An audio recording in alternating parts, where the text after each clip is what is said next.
Welcome to the e-commerce Badassery podcast, the place for scrappy entrepreneurs who want to learn actionable steps and strategies to grow the traffic, sales, and profit in your e-commerce business.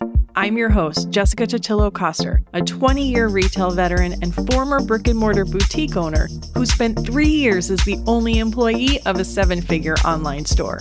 That shit was crazy. I know exactly how it feels to do all the things, and I'm sharing everything I learned the hard way so you don't have to. I may have started this business by accident, but supporting badass bosses like you lights me the fuck up, and I am so stoked to see you grow. Are you ready, babe? Let's roll.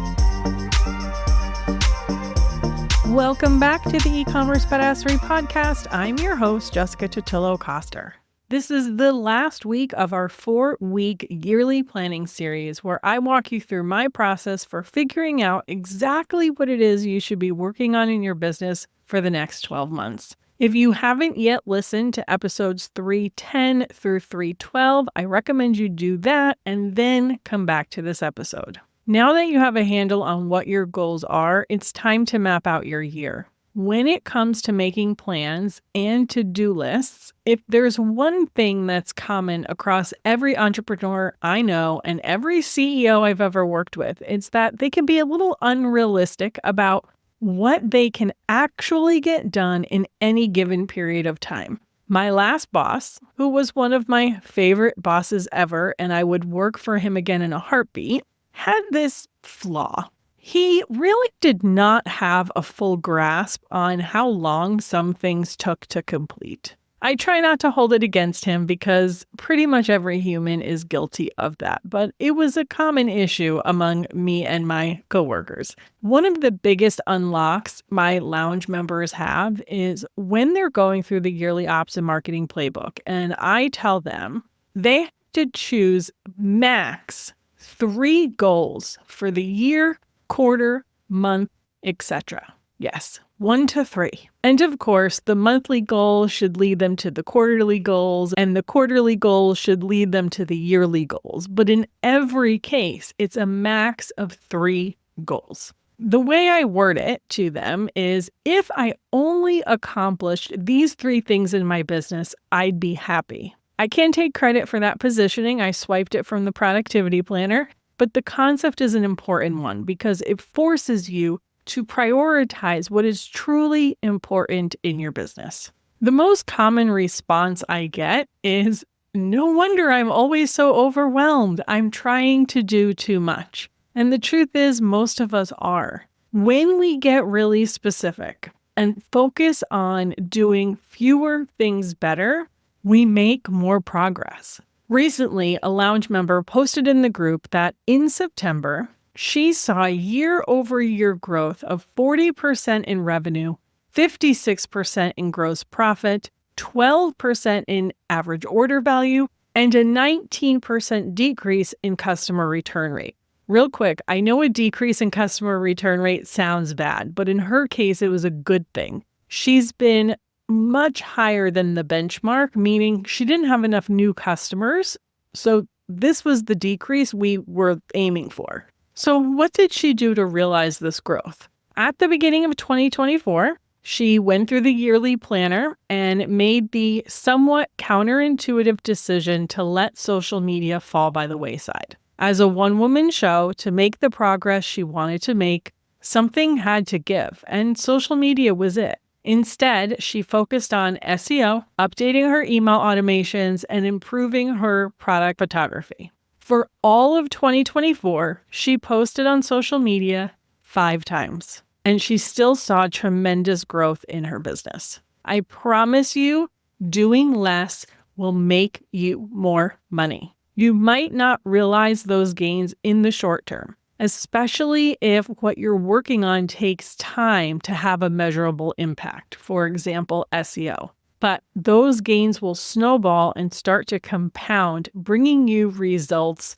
you might not have had otherwise. As you start to sit down and map out what the rest of the year is going to look like for your business, I want you to be super intentional about what you're going to focus on. Let the data drive your decisions and don't be afraid to say no to some things. Make sure everything you put on your to-do list is ultimately designed to get you where you're trying to go.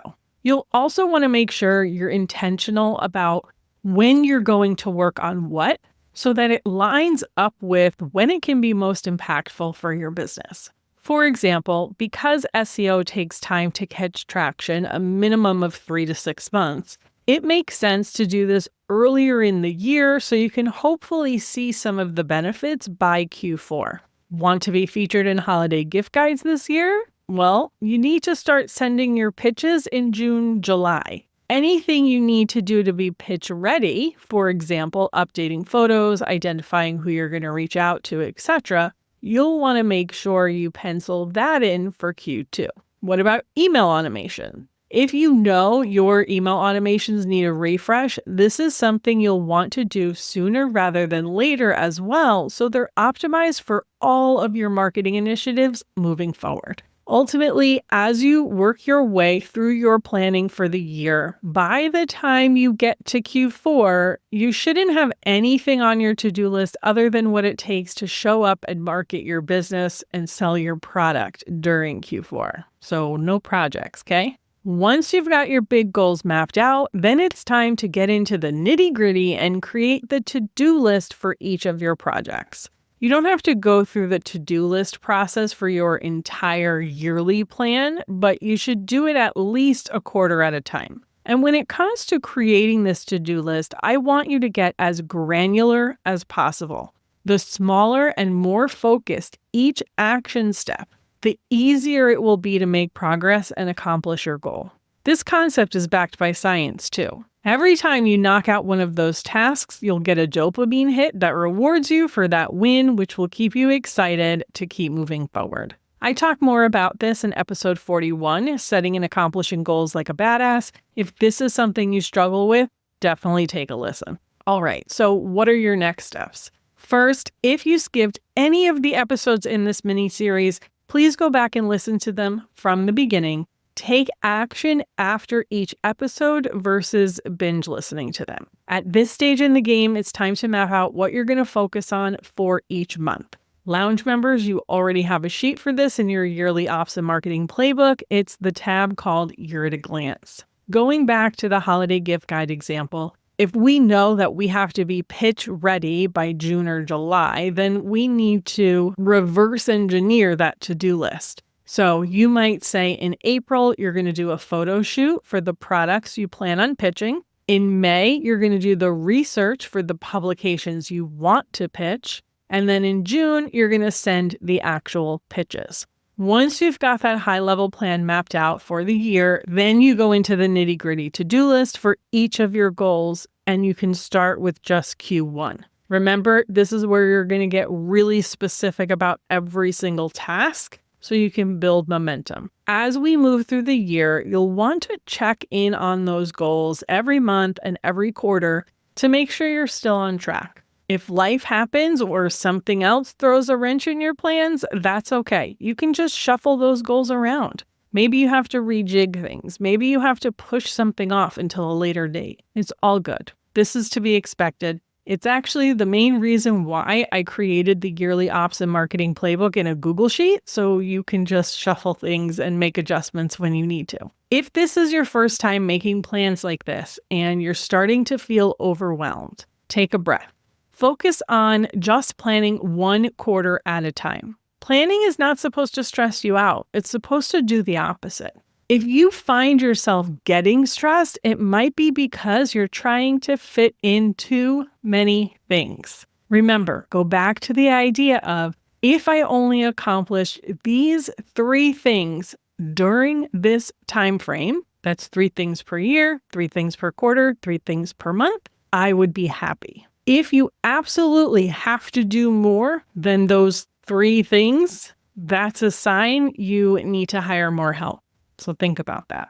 Of course, if at any time you want more support during the year to keep you accountable to these goals, come join us in the lounge. It's a great place to get ongoing access to me. If there are specific projects you're working on and you want a step-by-step guide, check out some of my DIY courses. I probably have something there to help you. And if you need a jump start or some more in-depth one-on-one support, I did just create a few new ways to work with me directly, which could be a good fit.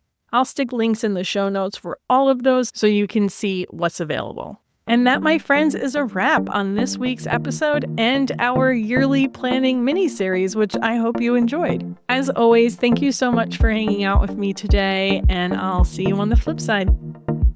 Thank you so much for listening to today's episode. If you want to learn more about growing your e-commerce business, get started with my free resource library at ecommercebadassery.com/free stuff and get an invite to the Lounge, my e-commerce marketing membership. When you're ready for one-on-one support, apply to work with me at ecommercebadassery.com/apply. Before you go, would you do me a quick favor? Leave a rating and review and tap that follow button. This pushes me up the chart so I can support more scrappy e-commerce entrepreneurs just like you. I'm on a mission to reach as many as I can, and I could really use your help. Thanks so much in advance. Until next time, e-commerce friend, stay badass.